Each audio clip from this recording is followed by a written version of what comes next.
Jo, jinak já bych to teda jako neměl líkovat, jo.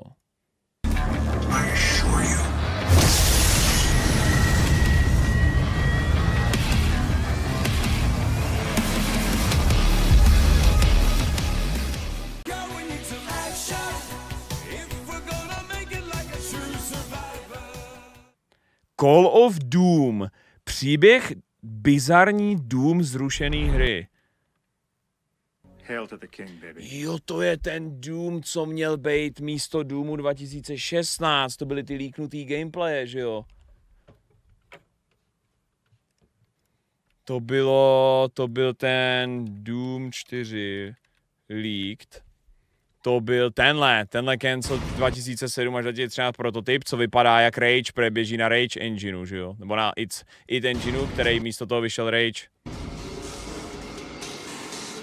Tohle měl být Doom 4.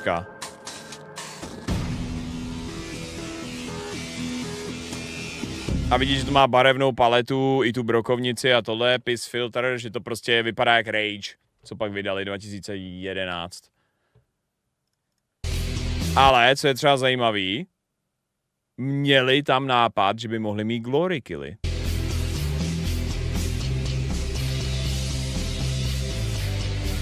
Víš? I ta brokovnice je hodně podobná tý, co pak máš ve hře, skoro identická.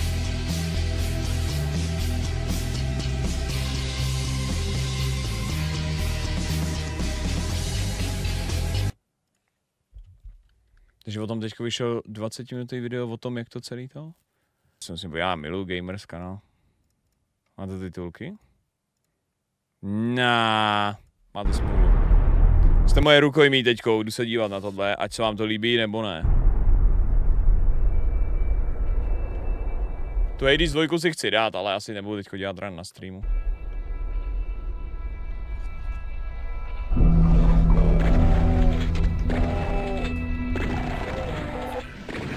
Regarded as the father of first-person shooters, id Software's Doom had long set the standard for first-person action when the studio entered production on the franchise's fourth numbered entry. Automatická čeština, ať se lidi trošku chyt. Tam není automatická čeština. Tady máš angličtinu vytvořenou automaticky, češtinu tam nedáš.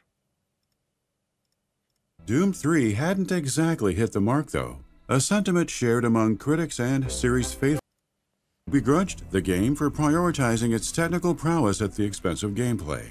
Doom 4 ran the risk of falling into the same trap. Its earliest... Když tam dáš automatickou angličtinu, tak ti to tam dá možnost dalšího překladu do dalších jazyků. OK, takže dáš automatickou tu. A pak automatický překlad do... češtiny. OK, dobře, tak já vám to tady nechám a budu se dívat, jak přesný to je. Who begrudged the game for prioritizing its technical prowess at the expense of gameplay. Doom 4 ran the risk of falling into the same trap. Its earliest version bearing more... Dá se, ale je to pain. Jako. Není to ještě jak dobrý, ale to... No Doom 3 je prostě pomalej. Doom 3, když vyšel, vypadal nádherně, má skvělou hororovou atmosféru, ale je gameplayově prostě pomalej. Plus na začátku si buď moc mít baterku a nebo zbraň v ruce, což pak fixovala ta Big Gun edice, která ti dala na armor. Ale jako plus je tam strašně špatná brokovnice, ta pumpovací. Takže Doom 3 jako existuje, neřekl bych, že to je špatná hra, ten hype na to byl jako reálnej, ale za mě to je nejhorší Doom jako Doom. Of duty than classic id developed shooters. Doom 4 1.0, as developers have called it, centralized a narrative with big ideas. Ideas that replaced the usual Doom Slayer hero with an average Joe surrounded by a cast of characters. A cinematic level of spectacle rested at the heart of the would-be experience, all while a more plotting style of game... Jako teda mně přijde ty titulky, tam teda pěkně... Tam teda pěkně... jsou nepřesný. Gabe! Hodil ještě 1999 korun. GG. No a teď ještě oni tam původně chtěli, že tam nebudeš hrát za Doom Guye, za Doom Slayera. Místo toho budeš hrát za randoma a budou okolo tebe postavy, NPCčka. No jako ty Sorry, ale já jsem rád, že z toho vznikl radši Rage. Gameplay drove the action. Instead of the brand's genre-defining fast-paced combat, Doom 4 1.0 implemented cover-based mechanics and drawn-out final kills that robbed the shooter of its trademark momentum. After closely examining the work in progress, leadership at id Software shelved 1.0 and organized talks to reevaluate Doom's fundamentals. A pair of reboots and the realization that id functioned best as a one-game studio emerged from various meetings with developers and parent company ZeniMax Media. The development house lost quite a bit of veteran talent during this season of change as well. Ztratili absolutního giga masterminda, mimozemskou entitu seslanou na zem jenom proto, aby kódovala hry a kradla počítače Johna Mother Carmacka. Though new blood would come in to help shake things up considerably. Ultimately, this trying time in company history begat what became Doom 2016, the reboot that repositioned the father of first-person shooters as the key to rejuvenating a genre that many would say had grown stale in its absence. This is the tragedy of Doom 4. Ten, co stál ve stejné lodi jak Warren Spector. Warren Spector je genius z jiného důvodu než Carmack, no. Carmack je prostě absolutně... Carmack je genius. Jako Carmack je prostě ten typ člověka, který on dle všech jako líků a tohle z toho, on pravděpodobně by se z něj na osobní úrovni pracovat prostě pro něj, nebo reálně bejt tyhle třeba jako v jeho rodině, nebo něco musí být jako peklíčko, ale on na jednu jako jedinou věc se jako zrodil a tu těžil na max, ale je v ní jako nesporně, absolutně jako genius. Na úrovni fakt jako super počítače, že ten jeho mozek opravdu fungoval nepochopitelně pro všechny ostatní na celého videoherního trhu a to bylo prostě programování těch first person střílečkových engineů.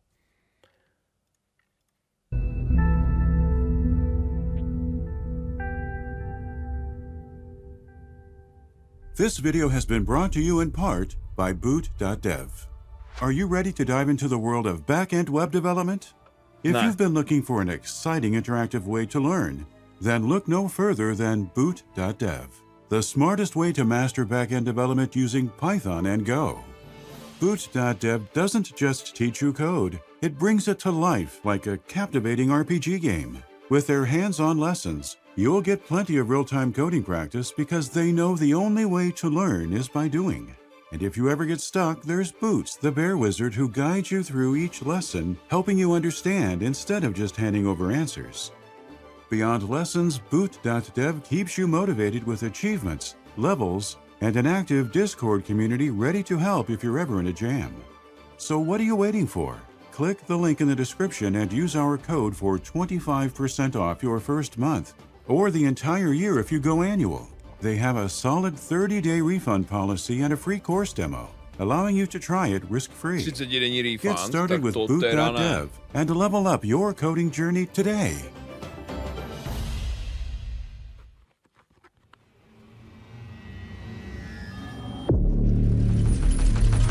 Quake 3 intro! Jo! Jo!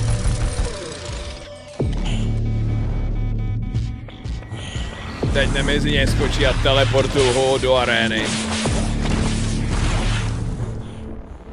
Shortly after wrapping development on Quake 3 Team Arena in late 2000, id Software entered production on Doom 3 with a crew of fewer than 24 people on board. The then next-gen id Tech 4 powered the shooter, providing realistic lighting, an improved range of dynamic effects, better animations, and higher-end graphics. Such advanced technology... Že ještě necelých 20 let zpátky udělalo AAA hru s takovouhle grafikou Doom 3. Říkal, že to vyvíjeli míň jak 2 tucty lidí a dneska udělat AAA hru, máš prostě 200 lidí.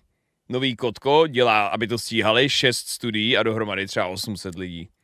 Technology brought the series into a brand new era, where the narrative suddenly carried more weight than in previous installments. The result was a corridor shooter whose conflicting design often felt at odds with the core tenets of Doom. lead programmer Robert Duffy later admitted in a no-clip documentary that developers on the third game were perhaps too obsessive with quality. In spite of its shortcomings, Doom 3 reviewed well and went on to sell more than 3.5 million units. However, as series co-creator John Carmack told audiences during QuakeCon 2007, id had no intention of playing it safe by running right into Doom 4 after shipping the 2004 iteration. The studio made a conscious decision to broaden its horizons, spending the next year and change producing a canceled project codenamed Darkness. id Software didn't necessarily waste the effort that went into Darkness, considering the mega-texture technology that spawned from it begat Rage and the explorable hub worlds within. But Doom would not sit on the sidelines too much longer. A May 2008 press release confirmed production on Doom 4 had just begun. 2008 potvrdili už, že teda jako bude Doom 4, jo, si vůbec nepamatuju. A vyšlo to teda v úplně jináčí podobě 2016, takže o 8 let později. To jako je máras, no, na rok 2008. Up in hopes of hiring the greatest talent and brightest minds the industry had on offer. While the company remained mum on the specifics, CEO Todd Hollinshead later implied the game would pay homage to Doom 2, being that it used Earth as a backdrop for a demonic invasion from hell. Various job listings additionally revealed the title targeted a release across PC, PlayStation 3, and Xbox 360 platforms. At this point, the outfit had adopted changes allowing for the development of multiple games simultaneously. While one team led production on Rage, another group, helmed by artist Kevin Cloud, focused on Doom 4's campaign. In 2010, the Quake Live multiplayer crew run by executive producer Marty Stratton joined Doom to head up a multiplayer suite shooting for 60 FPS gameplay. Sources familiar with the project told Kotaku that what internally became known as Doom 4 1.0 was envisioned as a rework of the original Doom 2. The 1994 sequel starred a lone Marine who escaped hell, only to find Earth overrun by demonic hordes upon his return. But the fourth title's 1.0 version focalized an average, everyday civilian joining a motley crew of resistance fighters trying to combat a hellish invasion. In addition to centering a different type of protagonist, 1.0's style bore little in common with its beloved predecessor. Rather, it took on a cinematic feel, with heavily scripted sequences and set pieces a la Call of Duty. A contingent of id Software employees derisively called the shooter Call of Doom. According to Kotaku's sources, conventional wisdom suggested general audiences wanted shooters that mirrored big, bombastic movie experiences. Some staffers could not help but question the merit of this particular outlook, citing 1.0 gameplay sequences featuring pointless and contrived shooting galleries filled with waves of bland enemies. One such segment reportedly comprised an obligatory vehicle scene wherein game AI drove as players launched attacks on demons from a gunner's seat. Jo, já jsem vždycky chtěl, aby Doom měl turret sekvenci ještě k tomu na autě. Jupi. Person in the know alleged id Software tried to avoid throwing a bunch of demons in the mix, meaning the hell spawns no longer constituted the primary focus. Pulling some of the attention away from Doom's iconic demonic hordes allowed the world around the players to constantly shift as the Earth itself morphed into a hellish landscape. Humanity struggled amid the changes, evidenced in concept art, character models, and a handful of prototyped missions, which showed partially familiar and partially unknown modern-day environments. Je prostě produkt doby, no, když to je tak, že nejvíc vydělávalo kódkou Battlefield, tyhle singleplayerový kampaně, tak to zkoušeli, tak prostě všichni si řekli, musíme udělat přesně nějakou hru, protože to je to jediný, co lidi chtějí, protože to teďko kupujou nejvíc, rovná se, je to jediný, po čem je jako zájem. Nemá smysl dělat varietu, že jo. Ale když jsme u Battlefieldu, mám strašnou chuť si ty vole, podle mě fakt jako po těch 12 letech, když jsem to hrál naposledy, dát Battlefield 3 kampaň. Reálně ta Battlefield 3 kampaň mě teda přišla docela underrated. Já ji hrál, já skipnul školu, abych o půlnoci mohl hrát Battlefield 3 kampaň, když vyšla. To audio v té kampani je absolutně insane. Si pamatuju, jak jsem to hrál na sluchátkách, myslel jsem se, jak dobře to zní a hlavně na to, že to je kolik, 13 let nebo 12 let stará hra, tak i hrozně dobře vypadá.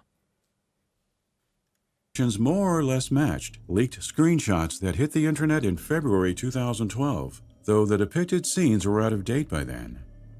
1.0 had a fair few interesting beats, though, courtesy of vaguely referenced horror and shock elements. Creative director Hugo Martin, who didn't join id until after 1.0's cancellation, teased as much in the no-clip documentary, describing the project as a Robert Zemeckis Contact type of adventure, one whose realistic approach to Doom was buttressed by an incredible level of production value.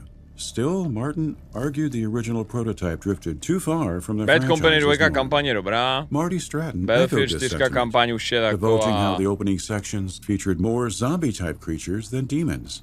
Gameplay-wise, 1.0 operated on a totally new vision, complete with cover-based mechanics that id and Bethesda Softworks leadership later determined simply didn't feel right. Bethesda's now former marketing VP Pete Hines explained in a 2015 Polygon interview that the combat was more disconnected, relying heavily on elements seen in other first-person shooters. Hugo Martin maintained the overall concept held plenty of promise, just not with respect to Doom.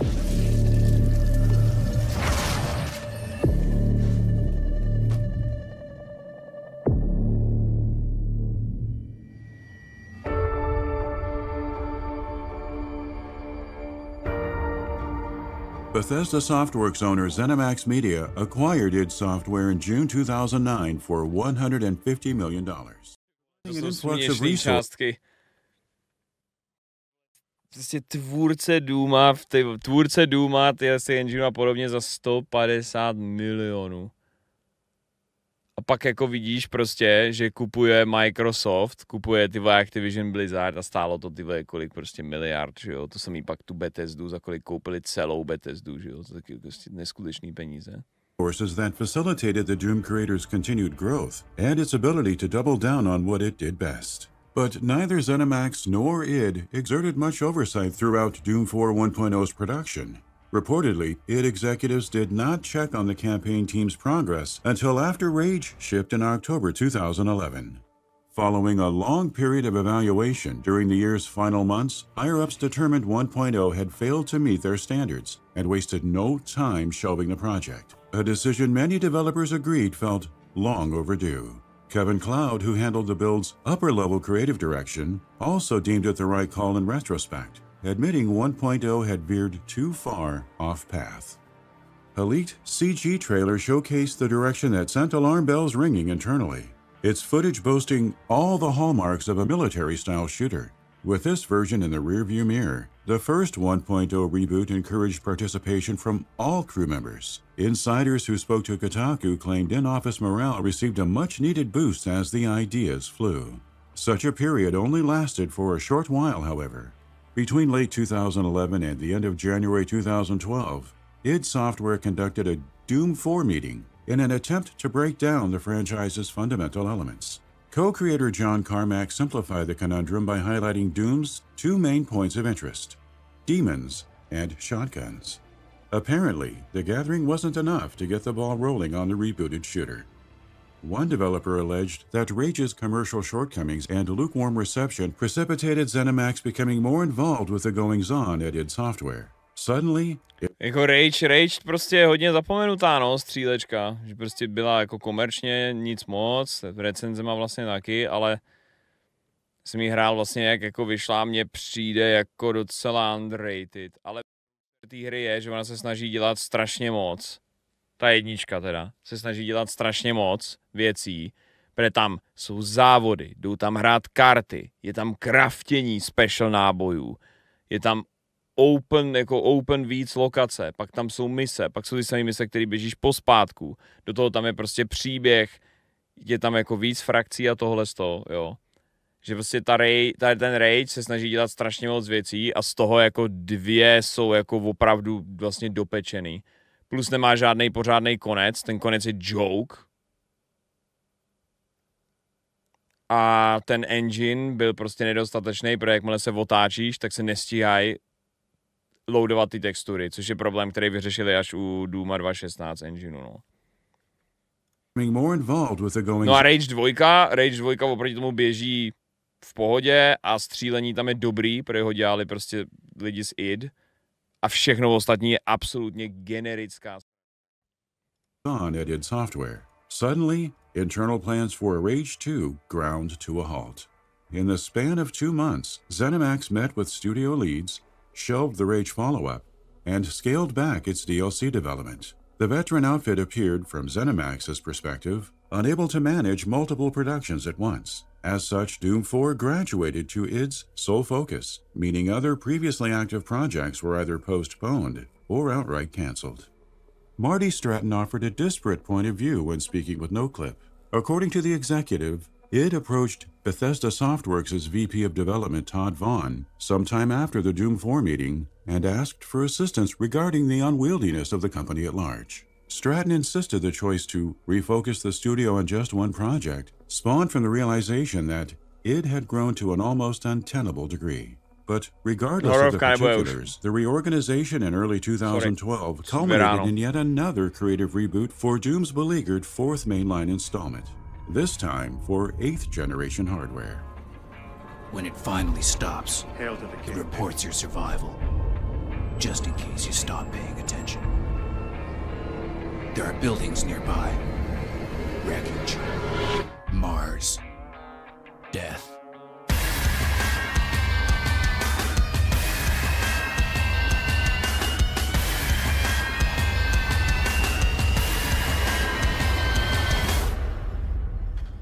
To jsem nikdy neviděl.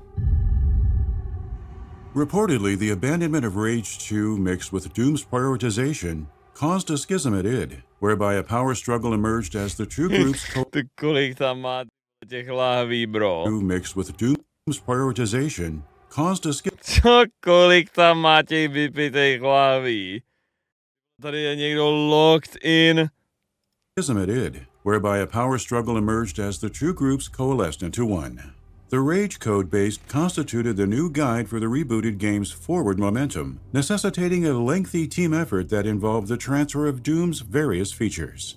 But teamwork didn't come so easily, given the two differing work cultures based on comments made by one staffer who said production morphed into even more of a mess after the second restart.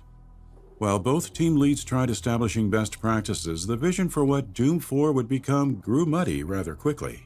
Some of the more inventive creature-related ambitions devolved into mediocre garden variety behaviors, for example. Worst still, the overarching story supposedly received a makeover unbefitting of movies aired on a late-night sci-fi channel. Such missteps were attributed to the mismatched management styles, which in turn fostered haphazard direction. Developers on the ground floor, consequently, felt as if they had little ownership over the shooter, sparking a talent exodus throughout 2012. Even some of its top-tier talent either quit or were fired during this period too. The public had no knowledge of these troubles at the time, with developers keeping fan curiosity at bay by delivering the smallest bits of information piecemeal. During QuakeCon 2012, John Carmack told audiences Doom 4 would be done when it's done. Behind the scenes, the game itself never progressed anywhere near a shippable state. One person claimed id Software only had half a dozen Brink ever. Brink byla jako docela, no. A to byl single nebo mu? Jo, to je tadyhle, tak to je single, že jo? To je... Já si teď nepamatuji, jak to vypadalo.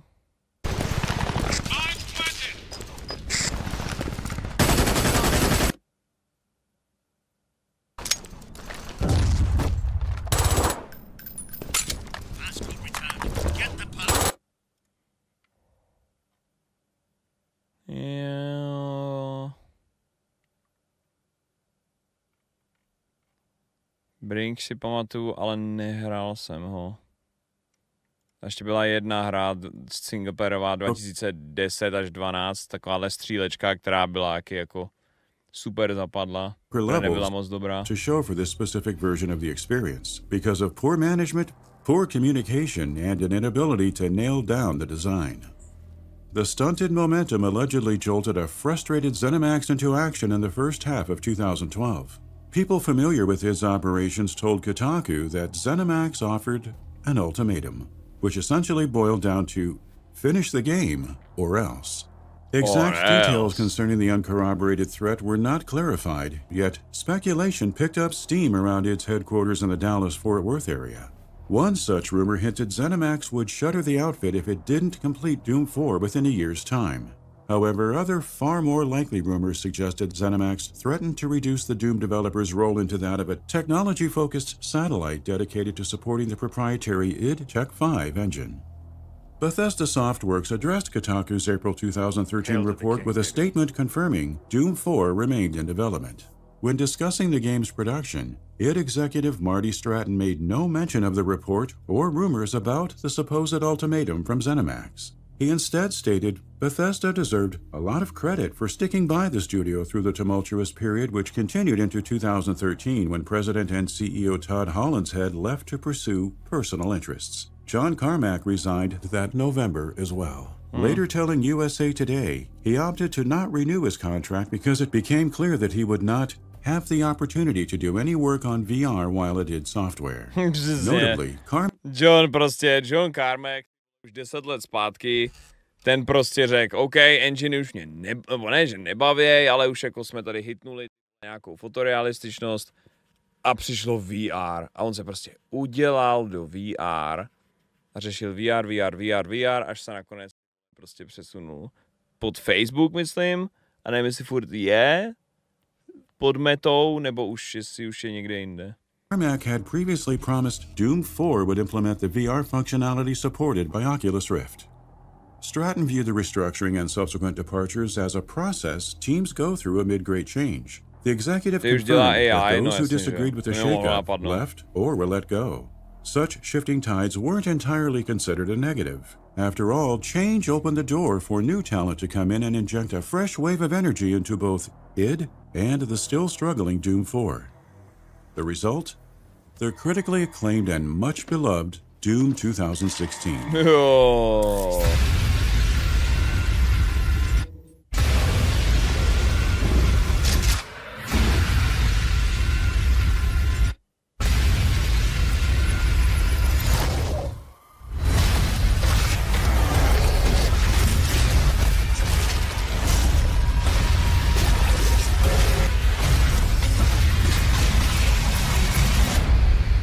Jako, to je dobrý intro, ale prostě to mohl rovnou dát, jakoby, mohl tam rovnou dát ten real deal. I'm willing to take full responsibility for the horrible events of the last 24 hours, but you must understand. Our interest in their world was purely for the betterment of mankind. Everything has clearly gotten out of hand now, yes. But it was worth the risk, I assure you.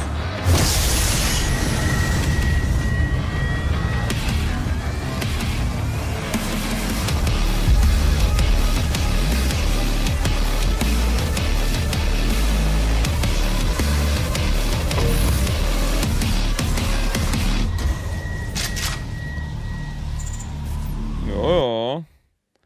Pohodička, určitě nebudeme muset čekat dlouho. Peggy 18. Za chvíli se vrátí. Už brzy určitě.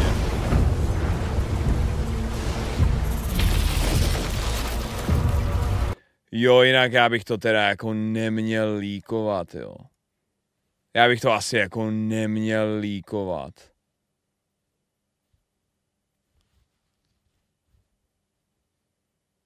Ale jako polská Bethesda, ve který jsem byl 4 roky zpátky, abych si zahrál Eternal před vydáním, tak už nám psala, jestli hodlám hrát Dark Ages a že jestli jo.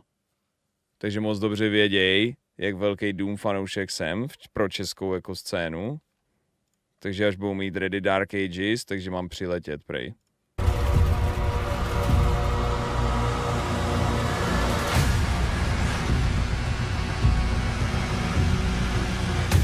Takhle se na to oblíknu.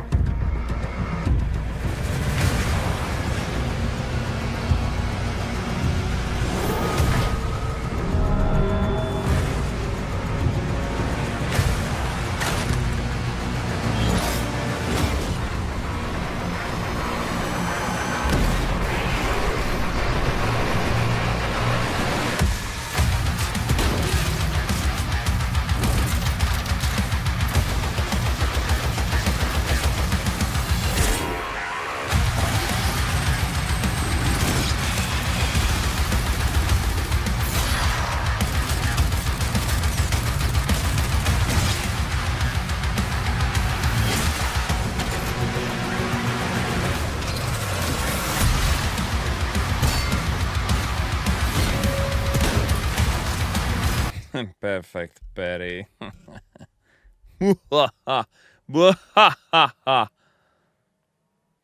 Na Kingdom Come nebyla na Dooma poletí. No tak já vím, že Kingdom Come mi buď pošlou, nebo bude stačit skočit Vávrovi, a to je blíž jako do Prahy, než do Polska.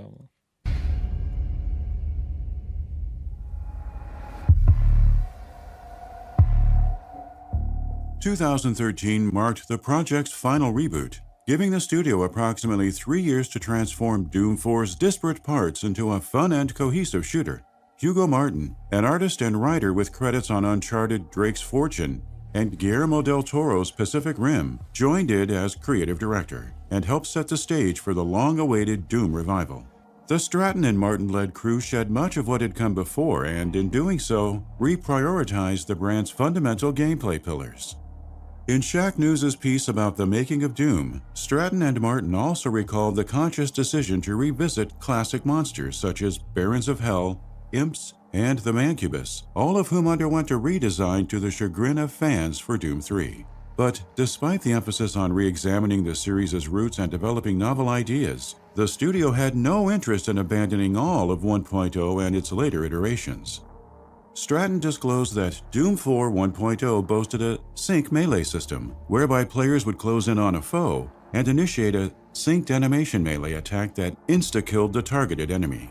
The system felt too slow, however. Even in its pre-reboot stage, developers knew the cinematic approach to what would become known as glory kills needed a significant boost in momentum, something that provided a Fruit Ninja with demons kind of feel.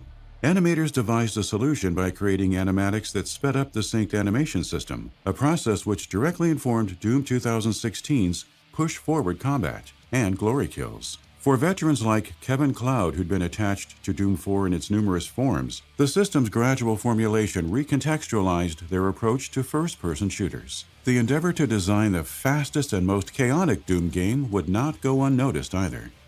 Almost 8 years to the day after Doom 4's May 2008 announcement, the id Tech 6-powered Doom hit store shelves for PC, PS4, and Xbox One on May 13, 2016.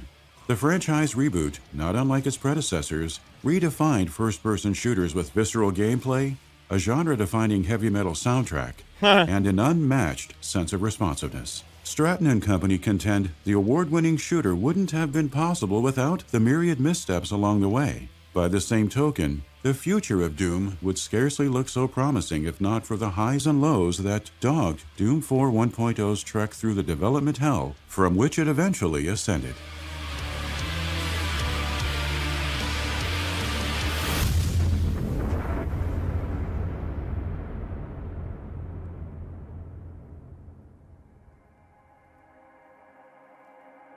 Thank you for watching our video.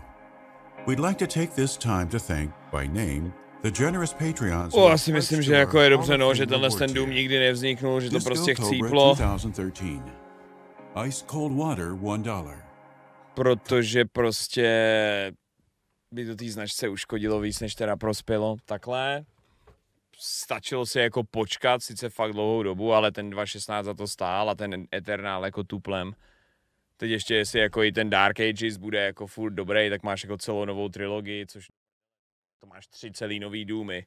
Jako je původní 1, 2, 3, že jo? Když nepočítám 64 ještě. Takže jakoby řekl bych dobrý. A koukám, že Mike Pán už se zaměřil na dalšího člověka, který je v Clashi.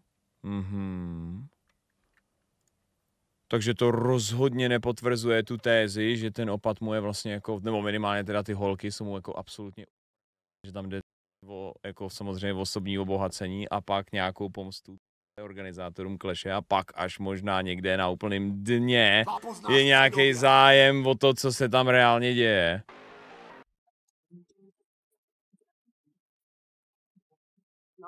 Doom 3 není pokračování příběhu 1, 2 nebo 64. No. Doom 3 je vlastně jako příběhový reboot.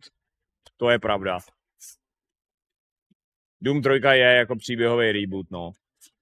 Až potom vlastně Doom 2016 a vlastně Eternal hlavně ukazuje, že berou jako kanon, co se stalo v 1, ve 2 a pak v té 64 a že on vlastně po konci 64 zůstal v pekle A pak to pokračovalo v tom Doomu 2.16 a v Eternalu. Že vlastně jakoby v tom Eternalu ukázali, že jo, a řekli, hele, ta jako kontinuita je 1, 2, 64, 2016, Doom Eternal. Ta trojka je prostě jako jednička znova v lepší grafice s upraveným příběhem, ale jak to přesně jak tady píše Hardis, no. To je takový jako restart jedničky, reimagining, no.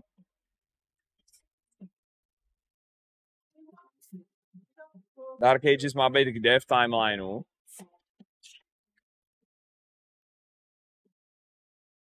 No Dark Ages má být před 2016, ne?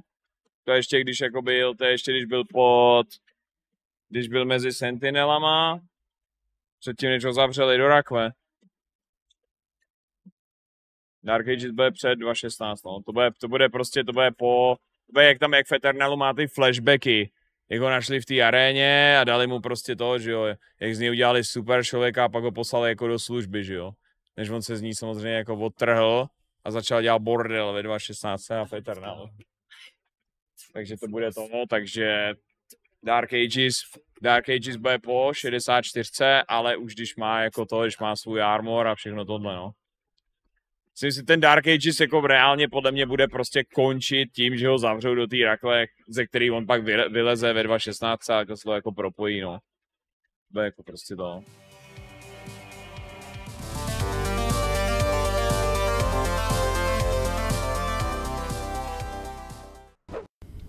No, tak ta minihra není tak zlá.